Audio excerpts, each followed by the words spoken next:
Well, girl, here we are. I mean, we're here with a Wahlberg. We're talking about the Zodiac. It's like, this is what this podcast was built for. I mean, Donnie Wahlberg's here. This was like highly requested because the last time we tried to do a Zodiac doc, it became about something else entirely, and it wasn't about the Zodiac at all. No. But we kind of revisit that old documentary too, and I'm not having it. I know. I'm not doing it.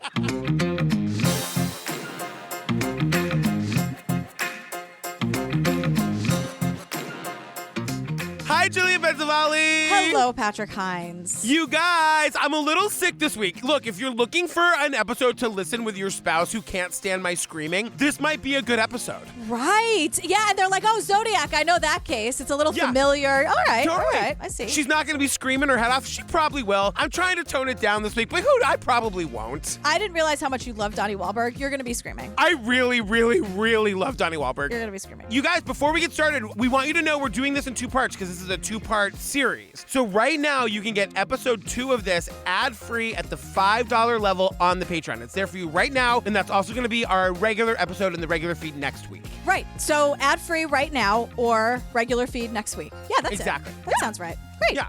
You guys, if you want more Gillian and me, please join us on the Patreon. Over 250 full ad-free bonus episodes to download a binge right this second. We're almost done with the Gacy doc. I gotta tell you, I really like it. Not Gacy. I really like the doc. Yeah, there's good and bad all around. I'll say that. I'm telling you though, I would have been charmed by that guy. I would have been a Gacy victim. I know I would have been. And that's part of the bad. Except I'm not really his type for a lot of very obvious reasons. Yeah. And then we're doing Sophie next. I can't wait, the West Cork thing. I'm so excited. God. Oh my God. It's also Lorena and the Menendez murders and Lacey Peterson and Don't F with Cats and Tiger King and All Be Gone in the Dark. The Staircase and The Jinx, which I think you already said. Night Stalker, Heaven's Gate, The Vow, all those like 5, 6, 7, 8 episode series. Yeah, it's all there, you guys. Also, join the Facebook group. We finally did it. We're over 40,000 members, you guys. That's right. It's the True Crime Obsessed podcast discussion group. Join us there. Jillian and I are in there all the time. Meet your true crime best friends.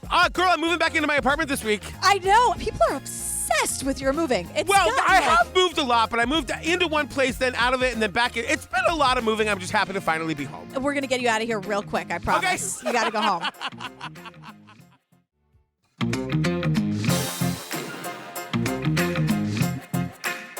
All right, girl, tell the people what on earth are we talking about today? We are talking about this series. It's called Very Scary People. And these are 2 episodes on the Zodiac called I Am the Zodiac. Excuse me. Can you say the full title of the piece? Very Scary People, I Am the Zodiac, Part 1. No! It is Very Scary People with Donnie Wahlberg. Oh, excuse me. Excuse me. How very dare you? Even though he was not at one point a member of the Funky Bunch does not mean that he deserves to be forgotten. Do you or do you not know Donnie had a featured role in the movie, what was that M. Night Shyamalan movie about the I See Dead People? Oh, yes, he was in The Sixth Sense. Yeah. He was in New Kids on the Block, everybody, number 1. Hanging on tour this summer, by the way, in case you want to go out and see him. Of course. I think they just recently toured with the Backstreet Boys a couple years ago. And Tiffany and Debbie Gibson, come on. Let's go. He was also like phenomenal in Band of Brothers. I was like, is that Donnie Wahlberg being amazing? He was so good in it. And he's also like the star of Blue Bloods. But he's also, he's married to an anti-vaxxer, Jenny McCarthy. She was in Scream 3, which was also my favorite movie. So I don't know. I want to lick his face. Moving on. This is the Zodiac speaking. To kill something gives me the most thrilling experience. I like killing people because it is so much fun. It is more fun than killing wild game in the forest because man is the most dangerous animal of all. Welcome to Very Scary People. I'm Donnie Wahlberg. At the end of the 1960s, a series of murders in Northern California, in different towns using different weapons, would turn out to be the work of one man. But police didn't connect the crimes until the killer did it for them. Not satisfied with just getting away with murder, he bragged to newspaper reporters and taunted investigators. What would inspire someone to conjure up such a twisted plot, stalking innocent people and killing them for sport? His reign of terror would go on for years, and he would live in infamy, naming himself the Zodiac. So he's our host here, but he's barely around. So I thought Donnie Wahlberg was investigating. I thought Donnie Wahlberg was going to be on the ground investigating the Zodiac. HLN. I know, but that's what I thought this was. Oh, God, I told you I wasn't going to scream. I'm already screaming. I knew it's the Donnie Wahlberg effect. I know. I thought he was going to be investigating. He is in the beginning to set it up. He comes back halfway through. He says goodbye at the end. He can do all of and they have him in this like fake Cecil Hotel hallway looking set. This like dilapidated house. Yeah, but it's not ridiculous. real. It's like literally it was built by me and like the people from the community theater. And I love the people who make the sets at the community theater. Yes. It looks fake as hell. You can tell he's got his Dunkin' Donuts just out of shot. You know what I mean? Welcome to Very Scary People. I'm Donnie Wahlberg. At the end of the 1960s, a series of murders in Northern California, in different towns using different weapons, would turn out to be the work of one man. His reign of terror would go on for years, and he would live in infamy, naming himself the Zodiac. They're trying to make it kind of like a Rod Serling Twilight Zone vibe. Because he's like, at the end of the 1960s, a series of murders in Northern California would turn out to be the work of one man. And it happened in the Twilight Zone. And I'm like, what is going on? Like, and look, I love Rod Serling. I love the Twilight Zone. I think it's a cool vibe to want to do. But if you're going to do it, then like do it for real. Yeah. My other note here is I have a lot of like jokes, but I'm afraid that Donnie Wahlberg is going to come and beat me up. I'm from Massachusetts. He's from Massachusetts. He's the kind of like Boston bro who would have beat my ass in high school. Yes, there are like stories about the Wahlbergs doing that. Mark Wahlberg has like a lot of. Really? Yeah, there's like if you do a deep dive on like the Mark Wahlberg like racist violence that's out in the world. Oh, great. Like it's kind of they are that kind of Boston. Sorry, Bostonites, Oh but my they're God. They are definitely the boys I would have like stared at in the locker room. So there you have it. Donnie's here. Oh, we'll get okay. Wait, let's also, just one more thing. Very Scary People. Is there a less scary name for a show out there? Very Scary People, you guys. They really dumb it down in this for us. There is one person who every word she says, it's like she's telling the story to a room full of kindergartners, and I resent it. Criminologist. Wait, I wrote her name down. She's the Diane Dimond of this thing. She talks to us like we're in kindergarten, and I don't like it at all. Like she's reading a story before snack time, and she's showing us the photos in the book. Oh my God. I'm a little bit obsessed with her. I can't think of her name off the top of my head, but we'll get there. I have it written down too. Oh, Casey Jordan. Casey Jordan. Yeah, Casey Jordan. Yes. She is trying to get as much airtime as possible. Every single thing she says, every sentence she utters ends in a cliffhanger. And like she wants to be the person going into the commercial and coming out of the commercial every time. And she is. Like, she got it. Totally. She nailed it. I feel like Diane Dimond teaches a class in this somewhere. Oh my God, Diane Dimond. So all right, it's December 20th, 1968. We're in Benicia, California. It's like an hour away from San Francisco. And Robert Graysmith is here. I have a question. Yes. They eventually correct this, but his lower third here is just cartoonist San Francisco Chronicle. Yeah, because at the time, like December 20th, 1968, that's what he was. It was so confusing to me because I was like, wait, he wrote the fucking book that the movie is based on. Right, so that famous book with the yellow cover, that's him. But he was maybe like the OG armchair detective because he was a cartoonist for the Chronicle. Totally. And then like all these Zodiac like letters. Serious Billy Jensen vibes, for sure. For sure. And then like it ruined his marriage. Like, I mean, he became obsessed with this case, and like we are still here talking about this case because Robert Graysmith like wouldn't let it go, and he's here with us today. So this town Benicia, they say it's an hour from San Francisco. It's a quiet community until one night near Christmas. On December 20th, 1968, David Faraday came to Betty Lou Jensen's house to pick her up for their first date, and they promised her parents that they would return by 11 p.m. Betty Lou Jensen was 16 years old, and David Faraday was 17 years old. He was a popular young man. Betty Lou Jensen was an art student who showed tremendous talent. We're told two things, that he is popular and she is an art student. Yeah. with a big talent, though. And also a big bouffant hairstyle. They show us that picture of her with that hair for days. It's just like a perfect 1968 school photo. It's like so the style. How do you achieve that with your hair, though? How do you achieve it? Aquanet. Hairspray. I was a big fan of the Aquanet when I was in middle school. I have never actually seen a can of Aquanet. It's like a Oh Buick. my God, we lived on it in my house. I've told this story before. I had kind of curly hair and I just wanted that straight River Phoenix hair. I'd get up, take the shower, put my hair into a ponytail and Aquanet it for Jesus. Let it get hard. Then I would take the elastic out and just comb comb my hair straight. Your poor hair. You just broke it. Like, that is just so... I'm not a hairspray gal, so this is lost on me. I know nothing. So they had an 11 p.m. curfew, right? They go to a restaurant. They meet up with friends. They were going to go to a Christmas play, but instead... They were going to go to a Christmas play. I mean, I don't know why I just went, what was the play? Like 16... It was probably like the high school... I don't know. They were like teenagers. It was going to be very wholesome. But instead, they went to a makeout spot on Lake Herman Road. It's isolated. It's way out in the hills. It was like a known lover's lane kind of place, which is like great. And I love this little bit of shade, which is that like... We know that they were there at 10:30. Another person drove by and saw their car. And again, after 11, another person drove by and saw their car. So they were out there for quite a while. And we don't know exactly when she planned to leave, but she wasn't going to make curfew that night. We don't know when Betty Lou was leaving, but she was not going to make curfew that night. And they're like, well, this is a really safe town. Like, no one would think twice about parking in the middle of nowhere at 11 p.m. at night. And I'm like, yeah, that's not my experience in life. I know. Like, I don't... No. Well, your parents just barely survived that other serial killer. Yeah. So I get that this is not for you. It's like ingrained. It's like, no. So, yeah. God. Your parents survived the serial killer by minutes, girl. And I almost got murdered on Shades of Death Road. Remember I told that story on the after party? Oh, my God, yes. Cars at night, dark roads. I know. Not doing it. Meanwhile, I was just in high school, like, staring at the Wahlbergs in the locker room, hoping that they liked me. Yeah, and they were probably calling you the F word. The anti-gay F word. They were doing it. They were doing it. Sorry. They for sure Maybe were, not Donnie. I mean, he was so good in Band of Brothers. Watch it. I know. He's so good in it. We know Matt Damon was. What the hell with that story? Jesus. Matt Damon, trash. Anyway, so... I met him at a CVS once. He was very nice. I'm sure he was, but like, I don't get, like, is that supposed to be a wholesome story that you were using that word up until a week ago, you dick? Wait, like, that's because, not like, your wholesome. fucking awesome daughter told you to shut the fuck up. You know what I mean? And that wasn't good enough. So you made her do homework and like write a fucking manifesto. Like, you asshole. I know. Not cute. Not a cute story, Matt. That did not go the way you wanted it to.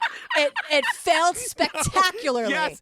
What were you thinking telling that story, Matt Damon? Like, he could have not told the story. I know. Like, it's not like the reporter was like, tell me about how you just insist on using the anti-gay F word. And your daughter begged you to do it, and you didn't listen to her until she wrote you like a presentation on it. That was not a question that he was asked. Also shocking. You wouldn't think of it coming out of Matt Damon's mouth. But anyway, moving on. God damn it. So it's around 11 o'clock. They're on this lover's lane, Lake Herman Road, and suddenly a car comes and blocks them off, like parks right behind them so they can't leave the spot. I mean, that is so fucking terrifying. It's terrifying. And then And this figure gets out and walks around their car, firing bullets into it.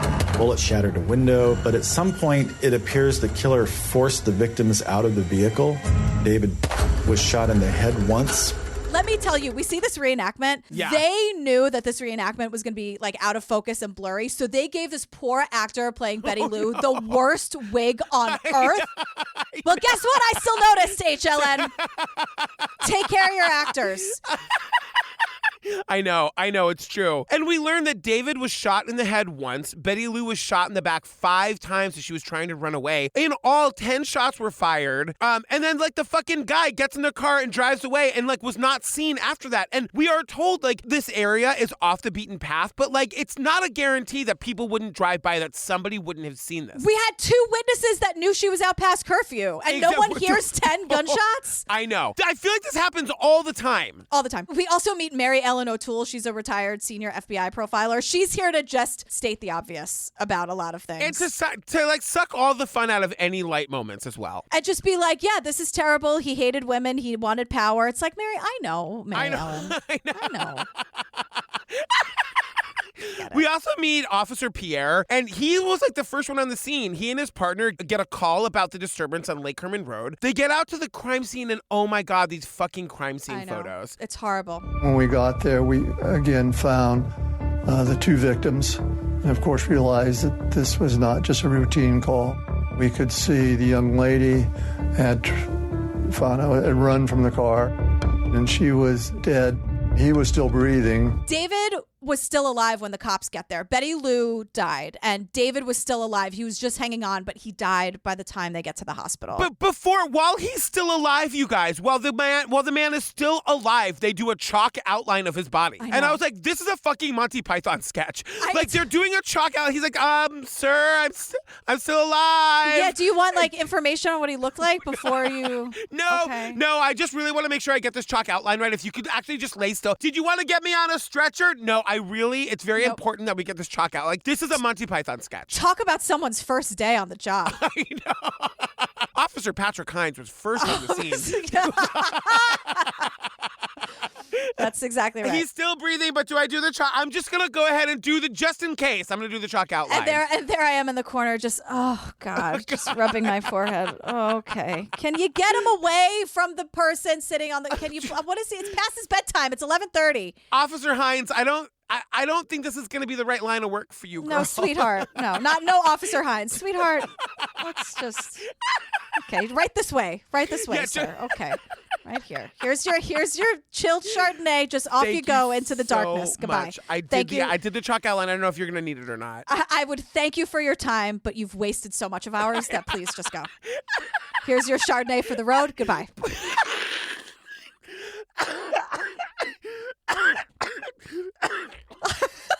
All right, I am sick, and Gillian's actually going to kill me with the laughter.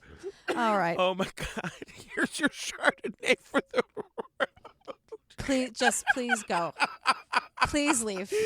Here's your Chardonnay for the road. Bye. Just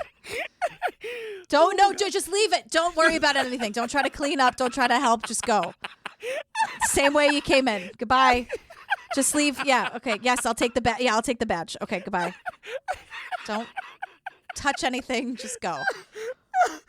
Oh my God. And you're like, do you want the chalk? All right. Yeah. Fine. I'll take the chalk. Oh, Just and go. the gun. Oh, hey, give us the gun, please. Okay. Who gave him a gun? Like, what are we?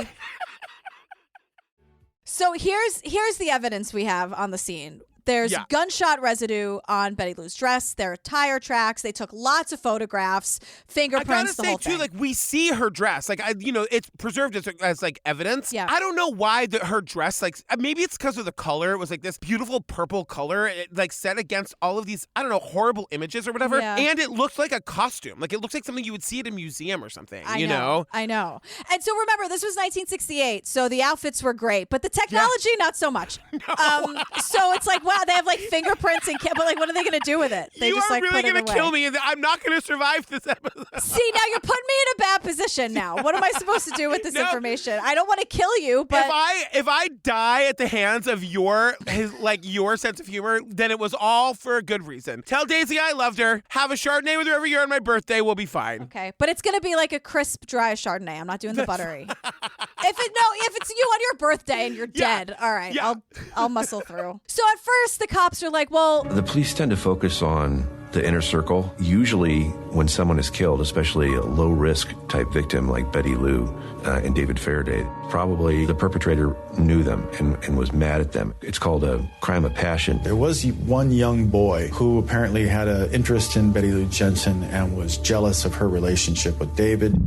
There was like a young boy that was interested in Betty Lou and was jealous of the relationship with David, and they looked into that kid, and eventually they learned that he had an alibi. And I'm like, can you imagine being the kid that at one point was thought of as the Zodiac Killer? A 16-year-old did not do this. I wasn't the Zodiac Killer, but for like 10 minutes they thought I might be, you know? Yeah. I hope that's not the most interesting thing that kid has to say. No.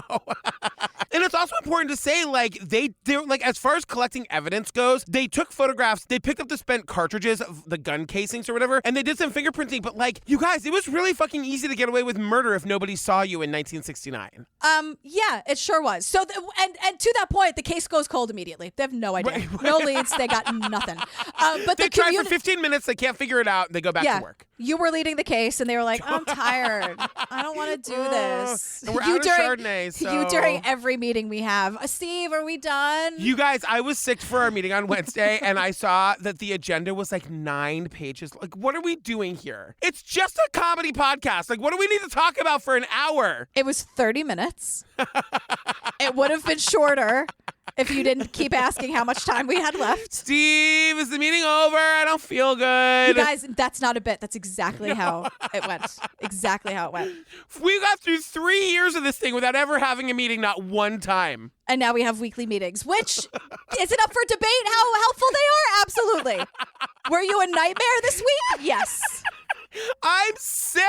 I know. So cut to July 4th, 1969. We're in Vallejo, California. The Stonewall riots happened the week before. And like my some God. very important gay shit happened on July 4th, 1969. I won't get into it here, but I'll write like a blog post about it at some point. Okay, great. So as what we're about to tell you is happening, some very important shit in Philadelphia is also happening. Anyway. Great. So Darlene Ferrin is 22 years old. She's a wife. This is her second marriage. She's a mother. She's a very popular waitress at a local restaurant. I was going to say, you better say that right. She was very popular at the local pancake house. Well, her husband Dean is here, and I've read and watched a lot of Zodiac stuff. I've never met Dean, so this is sort of like a big deal. Darlene, or Dee as I knew her, we met through our work. I was a cook, and she was a waitress at the pancake house. She was a type of person that people could fall in love with just because she was outgoing and bubbly, just friendly to people. I know it upset a lot of the other waitresses she worked with because she always made better tips. They were all jealous that she was making more tips. So on July 4th, 1969, Darlene's been out. Everyone is like downtown for the fireworks. The sky is full of fireworks and crowds and marching bands. And I went, marching bands at night? Is everyone here on drugs? Yeah, it's Vallejo in 1969. Absolutely.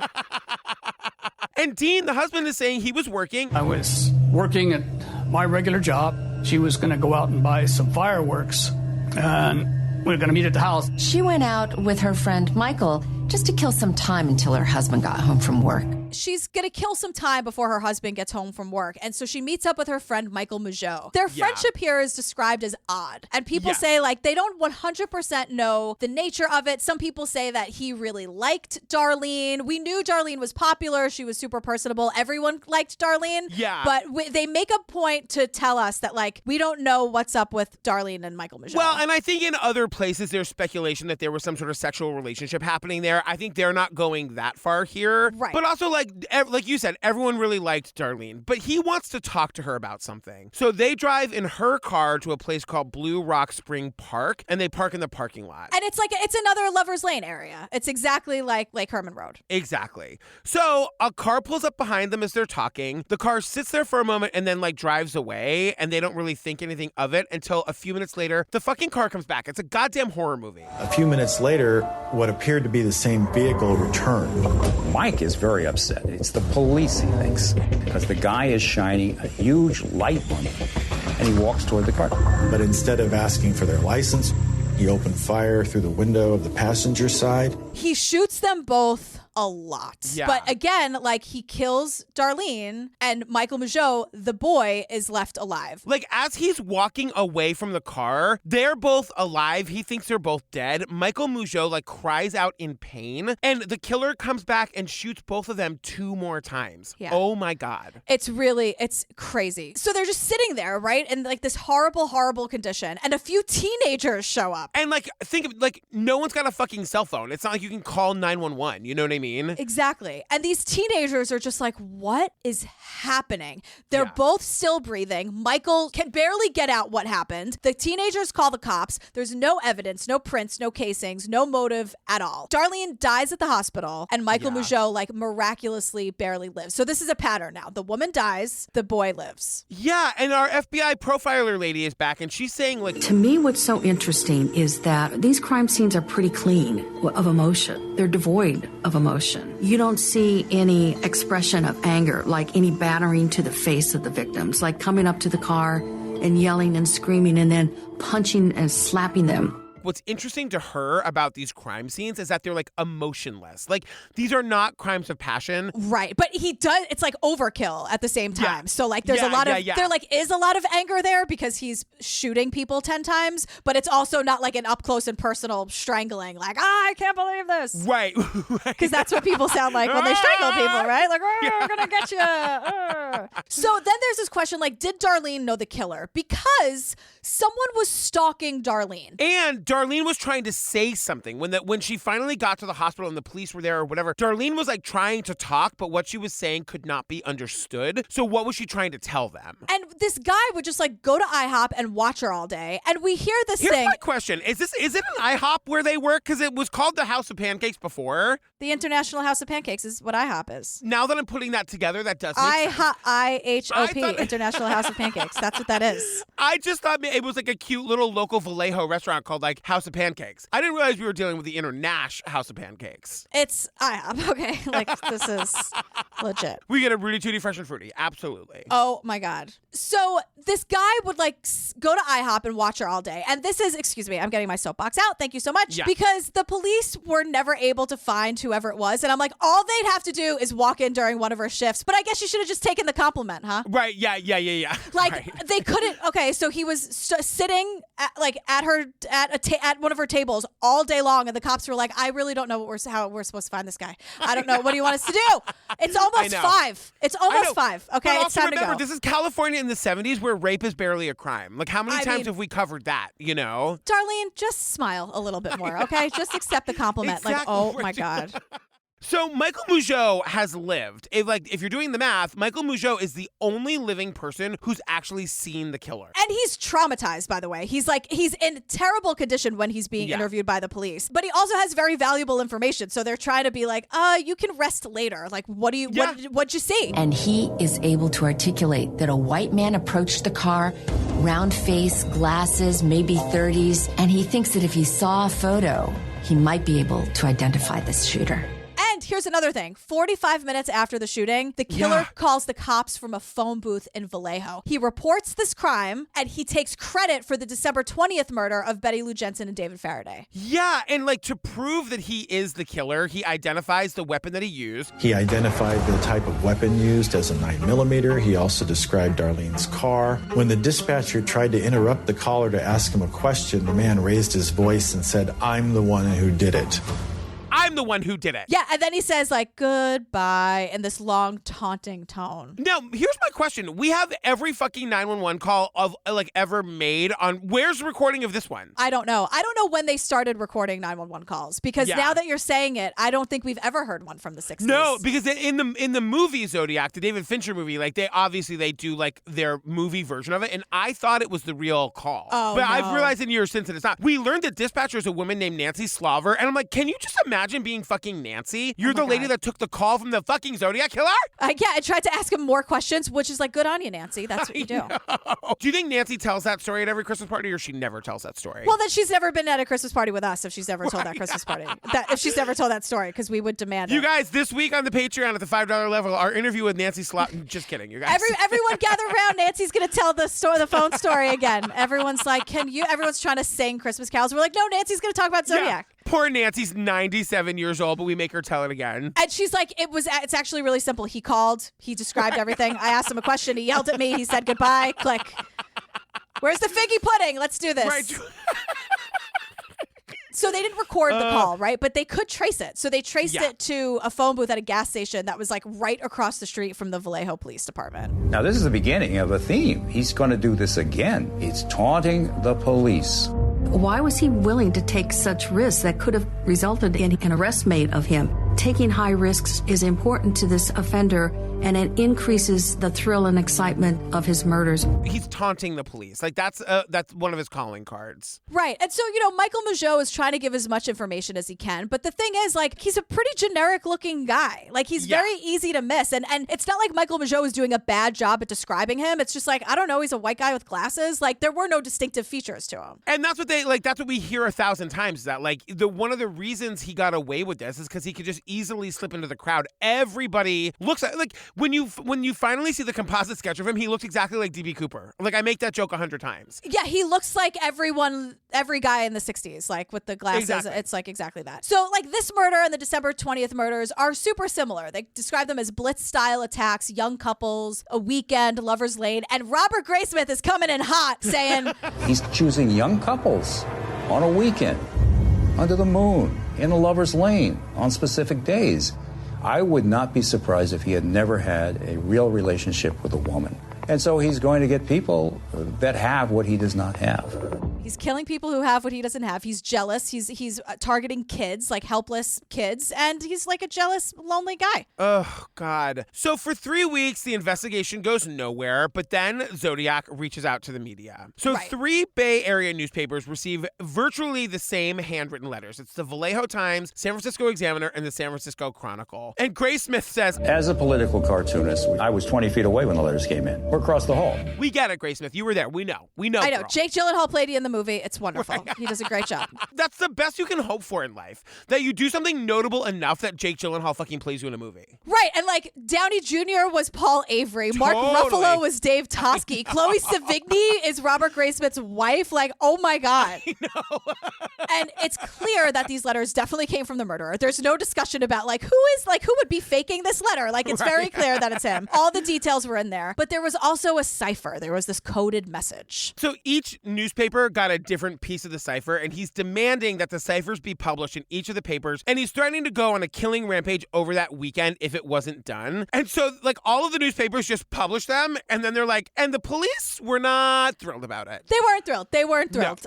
No. And so the thing is, now the cops are enlisting the public, which as we know could really go either way. Yeah, but they say to us like, Many citizens took this as a challenge to try to solve it, and they were successful. Donald Hardin was a high school teacher in Salinas, and he and his wife saw the codes in the paper and decided to start working on it. It took Donald and Betty 20 hours on and off to solve the first cipher from the killer. They basically like published a fucking like brain teaser puzzle. And I'm like, the Steve Tipton of it all. Steve would have solved this in 45 fucking seconds. Right. Well, the Steves today in this are Donald Hardin and his wife who solves it. They never say her name. I'm going to say her name. Her name is Betty June Valerie Hardin. The thing is, this fucking guy, the man, Donald, gets all the credit. Like, where is it that I learned that it was actually the wife that solved it? And they're always like Mr. and Mrs. Donald Pardon, the school teachers. I'm sure Donald is lovely. Like, I'm sure it's not his fault that the media was horrible. No, we don't know that for sure. He's probably garbage, in fact. What? He said this out. Betty June Valerie Hardin. I'm going to say her name since nobody else will. Okay? They solve it in their little breakfast nook. The two of them. Totally. The Steve Tipton of it all. It's so true. The Steve Tipton of it all. Like, Steve would have just ripped the I'm trying to read for like the true crime of it all, and he would have ripped the newspaper out of my hands to solve the puzzle, which he would have done in 10 minutes. Right. Like the CIA didn't do this. The FBI didn't do this. This couple did it in their breakfast nook. So it basically said like this is super famous. Like the cipher just says, I like killing people because it is so much fun. It is more fun than killing wild game in the forest because man is the most dangerous animal of all.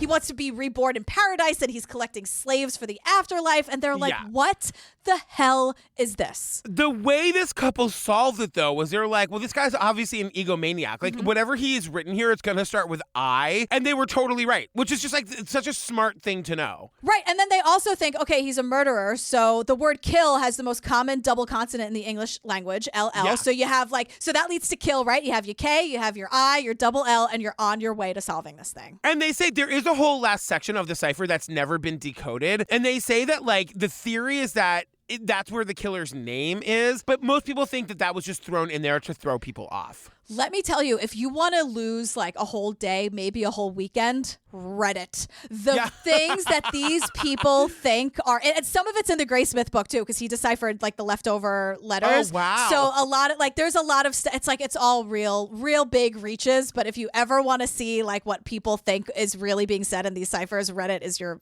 place to go. Oh my God. It's also so funny because whenever they cut to like news footage of the Zodiac Killer, it's always modern shit. It's like Wolf Blitzer. And like Anderson Cooper. That message made it clear just how close police may have come to catching the Zodiac Killer. And as you'll see next, the terror was far from over. Queen Anderson Cooper, you know she's a lady paid at the 5. Yes. You know she's as obsessed with the true crime cases as we are, but I'm like, I don't get it. Like, does HLN not have access to the archive of, like, old actual news footage? Yeah, all that old news footage from the time was, like, really, was the cops being like, we still don't know. I don't, like, it wasn't, like, as colorful, and it didn't have its own theme music, like Wolf Blitzer or whatever. It's just like, oh my God, we get it. So now, right on cue, the halfway mark, Donnie Wahlberg's here to give us a little bit of a recap. Welcome back to Very Scary People. By the summer of 1969, 2 young couples have been shot on lovers' lanes. 3 are dead, and 1 is seriously injured. Instead of retreating to the shadows, the killer is writing letters to newspapers. The police and the public have begun asking, what does Zodiac really want? And what will he do to get it? I'm sure he read the script, which was a couple lines at the top, a couple lines at the end, and he had it written into his contract saying, "Look, I don't have any screen time in this. I've got to go right and give me the halfway mark. I want to bring it all together and give a little recap here. Okay, I'm going to do my best, Rod Serling. I'm going to pretend like it's the Twilight Zone. You get me in a dilapidated house, and if it's under a minute, I'm not doing it. Okay, I need at least a minute of time right smack in the middle. Okay, I'm on Blue Bloods. I'm on CBS. I love my Donnie Wahlberg. I know. I love him. Tell the listeners what you texted me about what you want to do with Donnie Wahlberg. That is not as creepy as it sounds. No, I literally was like, I want to hold Donnie Wahlberg and celebrate Christmas mornings with him while we're looking deep into each other's eyes. Yeah. And then I reminded you about Jenny McCarthy, and you were like, oh, shit. But I was like, oh, but she was in Scream 3, and she was really good in it. Oh, fuck.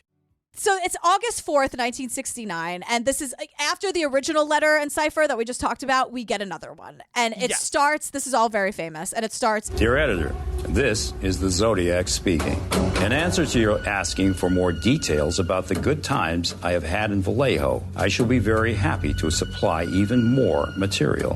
What is this voiceover? Why does this sound like a guy doing like a casual Tylenol ad? Like, what is this? I know. So he named himself Zodiac, and I'm like, who gives themselves a nickname? What a loser. Graysmith agrees with you 100. He's like, this fucking bitch named himself. He named himself. He called himself Zodiac. What exactly that meant and where the word Zodiac came from has never been described by the killer.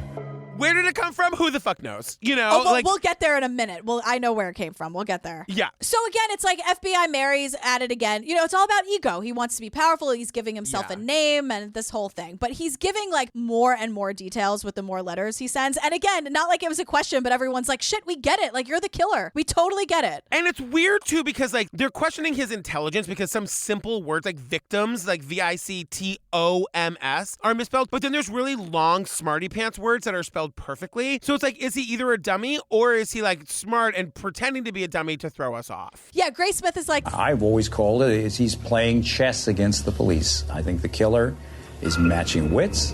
He's making himself feel important. this is all an act. He knows how to spell Christmas. Like, he would spell Christmas with 2 S's. Like, get a grip. Right. So it's September 27th, 1969. This is the Lake Berryessa attack. And this is the shit of nightmares. It's broad fucking daylight with Brian Hartnell and Cecilia Shepard. They're laying by the water's edge at this like beautiful lake. They're having like a picnic, on again, off again. They really liked each other. I think it was one of those college things, but he really liked her. She really liked him. Also, this music is horrible.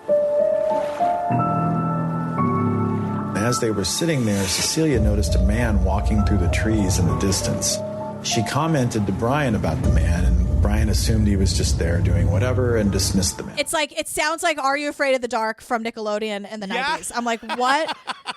Donnie, stop worrying about FaceTime, okay? And get better music for this. Like this, because this murder truly is the stuff of nightmares. It's like, I fast forward it every time I watch Zodiac because these actors are so good and it's so terrible. But like, they're in this super remote area and they're sitting there, and Cecilia notices a man in the trees in the distance, and she tells Brian. And just to understand, like, there's nobody around. Like, they're at the lake. There's nobody for miles and miles and miles. And it's like 2 p.m. It is not a scary time of day. No. And the thing is, like, I've talked about this before with people. Like, this is what it's like for women. She sees the man. Yes. Brian's like, it's 2 p.m. It's fine. But which is totally valid for Brian to think. But it's also, she's like, nope, I don't like it. And like, her eye sees him in the trees. Like, Brian wouldn't have noticed. It's just what it's like being a woman in this world. Yes, no, I totally understand. And he's far away. He's like 75 feet away. And still Cecilia has clocked this guy. And what he's doing is terrifying because he's stalking them. And he knows he's been clocked, right? Yeah.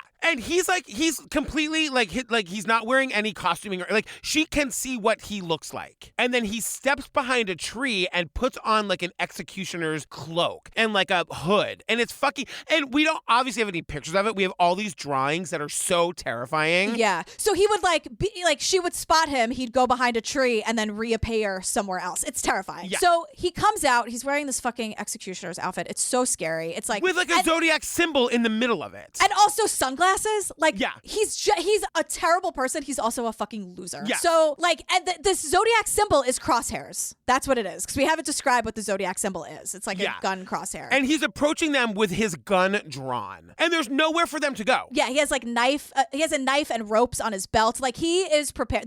I cannot imagine what it must have been like to see this coming toward you in the middle of nowhere. He approached them with his gun drawn. Brian started to get up, and he told him to get down, get back down, and he pointed the gun at him.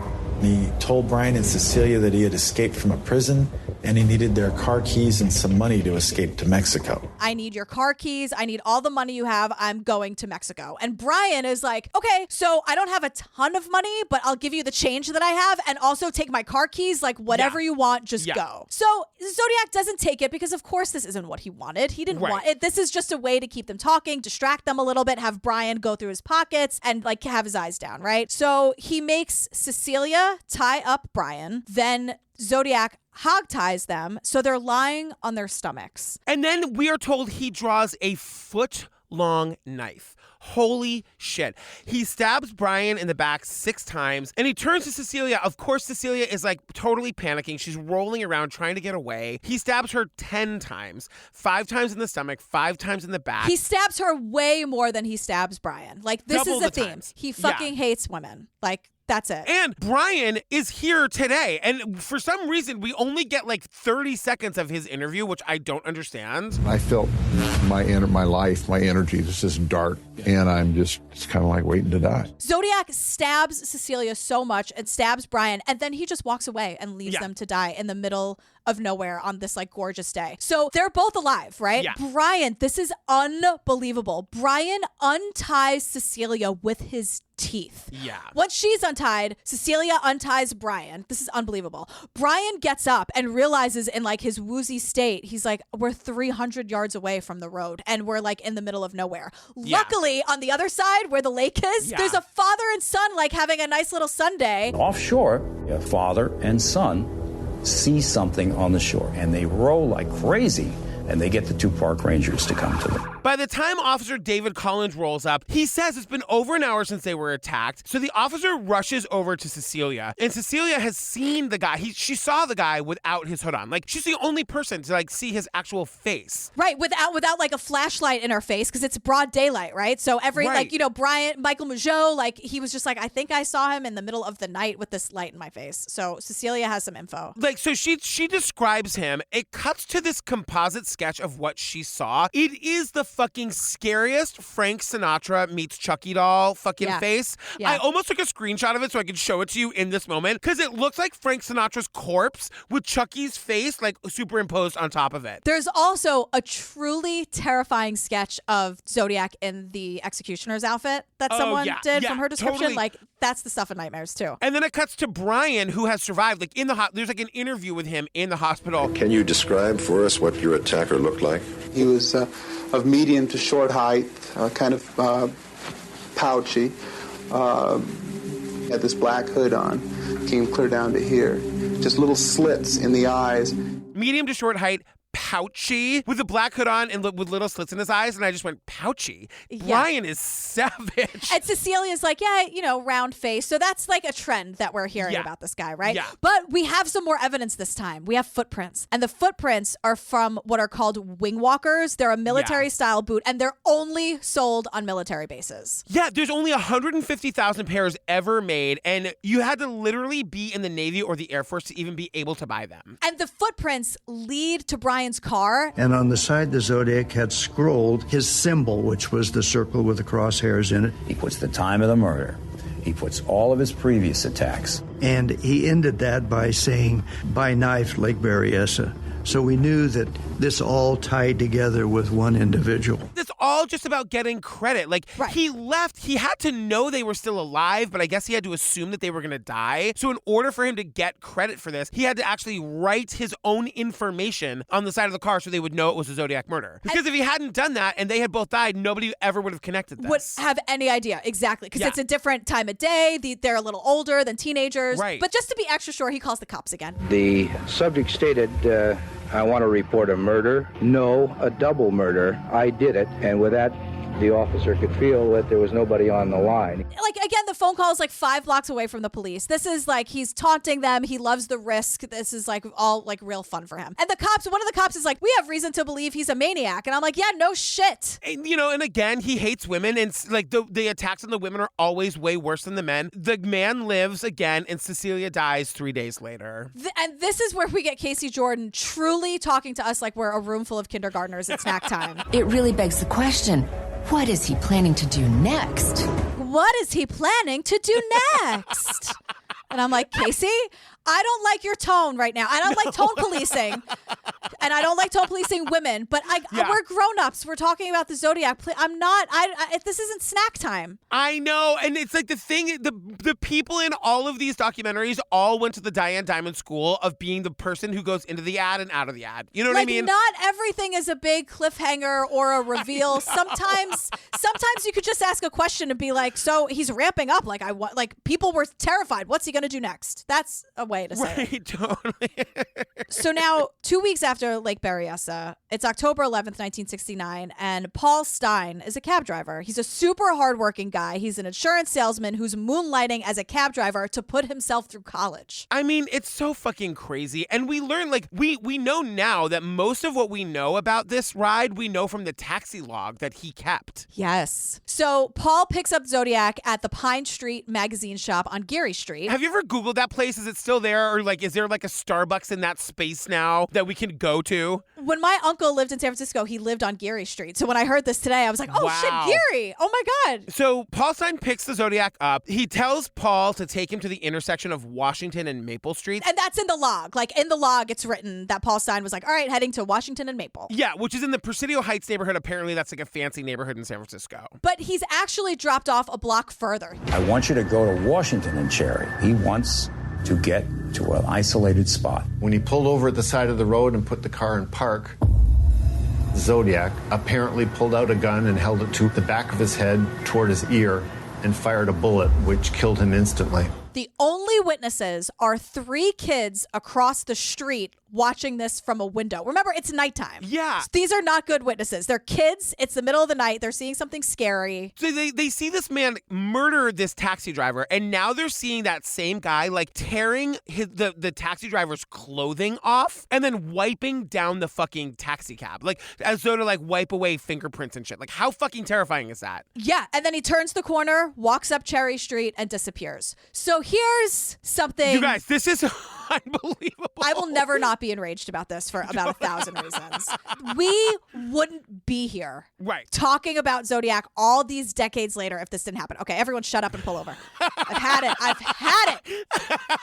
You made her mad, you guys. You made her mad. When the police put out a description. Because those kids called 911 and gave the information. Right. So when the description goes out, it's a black guy. It was not a fucking black guy, okay? It was not. Right. So everyone thinks they're looking for a black man because of course, right? 2 police officers who were responding to the scene were driving down Jackson Street 1 block north of Washington. Zodiac is stopped by a police car. Stocky man, round face. The officers ask him if he has seen anyone suspicious. But Zodiac says, oh, yeah, I saw a man running with a gun. He went that way. And they thank him, and off they go. You know what? I saw a guy with a gun. He went that way. And they're like, oh, thank you so much, good sir. Yeah. And off they go. That was the Zodiac. And they didn't stop him because they thought they were looking for a black guy. I mean, can you just imagine that? I can't. I won't do it. I can and I won't.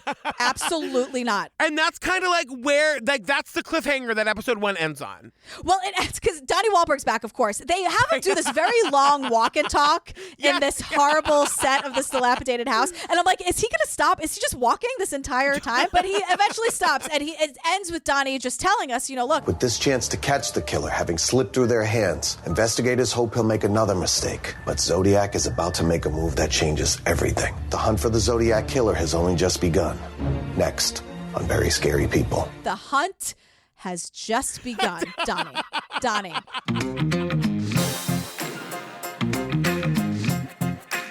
Oh my God, God, you guys, we did. What is this thing called? This is called Very Scary People with Donnie Wahlberg. I am the Zodiac, part 1. Donnie's vaccinated, right? Like, Jenny didn't stop him from getting vaccinated. Let's go with yes. Let's go with yes, he's vaccinated. I know you need it. I know you need it. So we're covering this in 2 parts, obviously, because it's 2 episodes. Right now, you can get episode 2 ad-free at the $5 level on the Patreon. You do not need to wait till next week. Next week, part 2 will be our regular episode on the regular feed, but you can get it right now ad-free on the Pates, which is where you can also find over 250 other ad-free bonus episodes. Like what, Gillian Pensavalle? Oh my God, like The Vow and Heaven's Gate and Night Stalker and Making a Murderer and The Jinx. I swear we do other HBO shows. I think I just listed all HBO. Natalie Holloway, Madeline McCann, Tiger King. Martha Moxley, Don't F with Cats. I mean, we've done it all. And we're doing, John Wayne Gacy, we're doing Sophie from West Cork. We're doing, oh my God, everything. You can also get ad-free versions of these episodes. You get after parties. You get the whole thing. Oh, remember when we did bonus Unsolved Mysteries episodes? Those are all there for you too. Oh my God. You guys, we did all of the 12 episodes of Unsolved Mysteries from Netflix that they did last year. Yeah, we did it as like on Thursdays. You just got a bonus episode. Maybe we'll do that again. I don't know. Maybe we'll see what happens for the rest of this year. My. You guys also join the Facebook group, the True Crime Obsessed Podcast discussion group. Come find your true crime best friends. Join us on the Instagram, True Crime Obsessed Podcast. Yeah, we are everywhere. Like, we have a lot of links. We're around. We are very available to you. And that's it, you guys. There's no coming up on, because what's coming up next is part 2 of this. Yeah, and Donnie gives us like a big previously on. We get a big previously on. So we get a lot of Donnie coming up. It's true. All right, we love you guys. We love you. Bye. Bye. Aunt Jillian's just sipping it again. She's not really drinking it. Daisy, can you be cool for 5? You're ratting me out to the ghosts. Like, just she be doesn't cool. like it. You can tell. Look at the look on her face. She killed All my right, guess what, Daisy? You don't get any then. You don't even get a sip on the sly. Goodbye. You ruined it. You killed my dad, though. That joke didn't land at all. Sorry. I was reading ahead. All right. I go from almost killing you from laughter to you just in one ear and the other. To just killing me with boredom. God damn it. No eye contact, just nothing. Just snooze fest. Wait, there was another. She's related to Melissa McCarthy? She's Melissa McCarthy's cousin, and apparently, like, they're not close, is all that either one of them will ever say. Shocking. Team Melissa, 1,000%. Totally. At the IHOP in my town, they wouldn't give it to you unless you ordered it full name. You couldn't, like, I'll get, like, the big thing. I'll get the Grand Slam or whatever. No, you have to say Rudy Tooty Fresh and Fruity. Can you say, I'll have the Rudy Tooty? I don't remember, but would they give you just half of it? Just the Rudy and the Tooty and not the Fresh Fruity? Hold the Fresh and Fruity. They don't want it. They didn't ask for it. This idiot's not saying it. What a dummy. It's not saying the full name.